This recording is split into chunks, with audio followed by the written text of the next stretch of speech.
ರಾಜ್ಯದಲ್ಲಿ ನವೆಂಬರ್ನಲ್ಲಿಯೇ ಚಳಿ ಹೊಡೆತ ಜೋರಾಗಿದೆ. ಮೈ ಕೊರೆವ ಚಳಿಗೆ ಸಿಲಿಕಾನ್ ಸಿಟಿ ಮಂದಿಯಂತೂ ಅಕ್ಷರಶಃ ತತ್ತರಿಸ್ತಾ ಇದ್ದಾರೆ. ಮನೆಯಿಂದ ಹೊರಬರೋದಕ್ಕೂ ಕೂಡ ಯೋಚನೆ ಮಾಡಬೇಕಾದಂತಹ ಪರಿಸ್ಥಿತಿ ಥಂಡಿ ವಾತಾವರಣದಿಂದ ನಿರ್ಮಾಣವಾಗಿದೆ. ಹಾಗಾದರೆ ಹೇಗಿದೆ ಬೆಂಗಳೂರಿನಲ್ಲಿ ಕೂಲ್ ವೆದರ್? ಇನ್ನು ಎಷ್ಟು ದಿನ ಇದೇ ರೀತಿ ಮೈ ಕೊರೆವ ಚಳಿ ಇರುತ್ತೆ ಬೆಂಗಳೂರಿನಲ್ಲಿ? ಬನ್ನಿ, ಕುರಿತಂತೆ ಒಂದು ವರದಿ ಇದೆ, ನೋಡ್ಕೊಂಡು ಬರೋಣ. ಅಬ್ಬಬ್ಬಾ, ಬೆಂಗಳೂರಲ್ಲಿ ಮೈ ನಡುಗಿಸುವ ಚಳಿ. ಮನೆಯಿಂದ ಹೊರ ಬರೋಕು ಆಗ್ತಿಲ್ಲವೇ? ನಿನ್ನೆಯಿಂದ ಉಷ್ಣಾಂಶ 16 ಡಿಗ್ರಿ ಇಳಿಕೆ. ಬೆಂಗಳೂರಲ್ಲಿ ಕಳೆದೊಂದು ವಾರದಿಂದ ಚಳಿ ತೀವ್ರಗೊಂಡಿದೆ.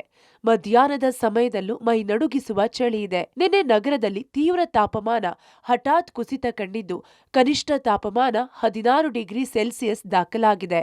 ಮನೆಯಿಂದ ಹೊರಬರಲು ಜನ ಚಳಿಗೆ ಅಯ್ಯೋ ಅಂತಿದ್ದಾರೆ. ಈ ತಣ್ಣನೆಯ ವಾತಾವರಣ ಇಂದೂ ಕೂಡ ಮುಂದುವರಿಯಲಿದೆ. ಡಿತ್ಸಾಹ ಚಂಡಮಾರುತವು ಬಂಗಾಳ ಉಪಸಾಗರದ ನೈಋತ್ಯ ಭಾಗದಲ್ಲಿ ಶ್ರೀಲಂಕಾದ ಕರಾವಳಿ ಹತ್ತಿರ ಚೆನ್ನೈಯಿಂದ ಸುಮಾರು 380 ಕಿಲೋಮೀಟರ್ ದೂರದಲ್ಲಿ ಇದೆ. ಅದು ಮುಂದೆ ತಮಿಳುನಾಡಿನ ದಕ್ಷಿಣ ಭಾಗದಲ್ಲಿ ನವೆಂಬರ್ 30ರಂದು ತಲುಪುವ ಹೆಚ್ಚಿನ ಸಾಧ್ಯತೆ ಇದೆ.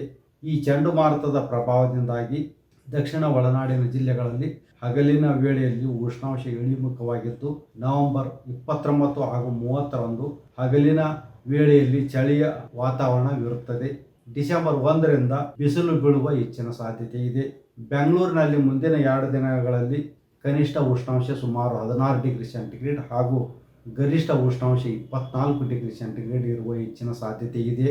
ನೈಋತ್ಯ ಬಂಗಾಳಕೊಲ್ಲಿಯಲ್ಲಿ ಮತ್ತು ಶ್ರೀಲಂಕಾ ಕರಾವಳಿ ಭಾಗದಲ್ಲಿ ದ್ವಿತ್ವ ಚಂಡಮಾರುತ ಎಫೆಕ್ಟ್ನಿಂದ ಬೆಂಗಳೂರಲ್ಲಿ ಚಳಿಯ ಪ್ರಮಾಣ ಹೆಚ್ಚಾಗಿದೆ. ತಂಗಾಳಿಯ ವೇಗ ಗಂಟೆಗೆ 20 ಕಿಲೋಮೀಟರ್ ತಲುಪುವ ಸಾಧ್ಯತೆ ಇದ್ದು, ಮುಂದಿನ 2-3 ದಿನಗಳು ನಗರದಲ್ಲಿ ಮೋಡ ಕವಿದ ವಾತಾವರಣ ಇರಲಿದೆ. ರಾಜ್ಯದ ಕೆಲವೆಡೆ ಮಳೆಯಾಗುವ ಸಾಧ್ಯತೆ ಇದೆ ಎನ್ನಲಾಗಿದೆ. ಇನ್ನು ಕಳೆದ ವರ್ಷಕ್ಕಿಂತ ಈ ವರ್ಷ ಶೀತಗಾಳಿ ತೀವ್ರವಾಗ್ತಿದ್ದು, ಬೆಂಗಳೂರಲ್ಲಿ ತಾಪಮಾನವು 12 ಡಿಗ್ರಿ ಸೆಲ್ಸಿಯಸ್ಗೆ ಇಳಿಯುವ ನಿರೀಕ್ಷೆ ಇದೆ. ಇನ್ನು ಜನವರಿಯಲ್ಲಿ ಶೀತಗಾಳಿ ಉತ್ತುಂಗಕ್ಕೇರುವ ನಿರೀಕ್ಷೆ ಇದ್ದು, ಮಕ್ಕಳು, ಹಿರಿಯರು, ಗರ್ಭಿಣಿಯರು ಅಗತ್ಯ ಮುನ್ನೆಚ್ಚರಿಕೆಗಳಿಂದ ಇರುವ ಅನಿವಾರ್ಯತೆ ಇದೆ.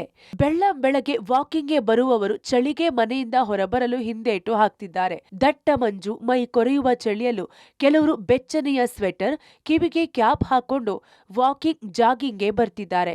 ಬೆಂಗಳೂರನ್ನ ಚಳಿ ಅಕ್ಷರಶಃ ನಡುಗಿಸ್ತಾ ಇದ್ದು, ಜನ ಆರೋಗ್ಯದ ಕಡೆ ವಿಶೇಷ ಕಾಳಜಿ ವಹಿಸೋದು ಅಗತ್ಯ. Prakash D Rampur, public TV, Bengaluru.